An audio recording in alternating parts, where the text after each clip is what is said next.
एक लड़का अपनी ज़िंदगी से बहुत ही परेशान था। घर की सारी जिम्मेदारियाँ उसी पर था। इसी कारण वो अपने आप को भी कभी टाइम नहीं दे पाता था। दिन रात हमेशा काम ही करते रहता था। वो उसके दोस्तों और फैमिली वाले को भी टाइम नहीं दे पाता था। उसके जो दोस्त थे वो टूर पर जाया करते थे, पर ये नहीं जा पाता था। इसी कारण उसकी खुशी जो है छीन सी गई थी। उसे भी नहीं पता था कि वो लास्ट टाइम कब दिल से खुश हुआ था, क्योंकि वो काम में बहुत उलझ सा गया था और उसकी मेंटल हेल्थ भी काफ़ी ख़राब हो चुका था। एक दिन वो एक बुज़ुर्ग बाबा के पास जाता है और उन्हें वो सारी प्रॉब्लम बताता है कि मैं बहुत परेशान होने लगा हूँ, खुद को भी टाइम नहीं दे पा रहा हूँ। मैं जब भी खुद के लिए टाइम निकालने का सोचता हूँ तब मुझे मेरी जिम्मेवारियाँ याद आ जाती है। मैं पागल सा हो गया हूँ। अब आप ही बताइए कि मैं क्या करूँ।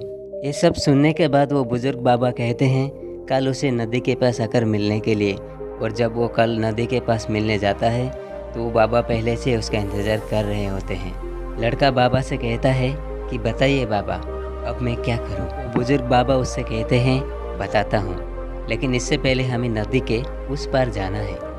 मतलब नदी के उस किनारे पर जाने के बाद ही मैं तुम्हें बताऊंगा कि हमें क्या करना चाहिए। तो लड़के को ये बात समझ नहीं आई कि नदी के उस किनारे जाने पर ही क्यों बताएंगे। तो फिर भी लड़के ने कहा कि चलिए नदी के उस पार जाते हैं, उसके बाद हमें बता दीजिए कि हमें क्या करना चाहिए। फिर बाबा ने कहा ऐसे ही नहीं, हम नदी के उस पार तब जाएंगे जब ये नदी का पानी पूरी तरह से सूख जाएगा और ज़मीन दिखने लगेगा, तब हम नदी के उस पार चल के जाएंगे। ये बात सुनने के बाद लड़का बोलता है बाबा ये तो आप क्या बोल रहे हैं, ये पॉसिबल ही नहीं है।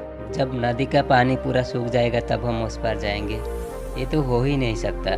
लेकिन ये बात जब वो बोल रहा था तभी उसको समझ में आ गया था कि वो बाबा क्या बोलना चाह रहे थे। बाबा ने उसके तरफ देखकर मुस्कुराते हुए कहा कि यही बात तो मैं तुम्हें समझाना चाहता हूँ कि तुम सोच रहे हो जब तुम्हारे सारे काम सारी जिम्मेदारियाँ ख़त्म हो जाएगी तब मैं एंजॉय करूँगा, तब अपने आप को टाइम दूँगा।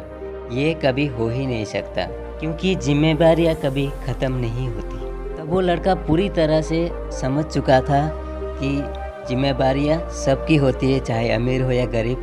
जिम्मेदारियाँ कभी किसी की ख़त्म नहीं होती और उसी जिम्मेदारी के बीच में लोग अपने लिए थोड़ा सा टाइम निकाल कर कहीं एंजॉय करते हैं, घूमते हैं, और इसे ही ज़िंदगी कहते हैं।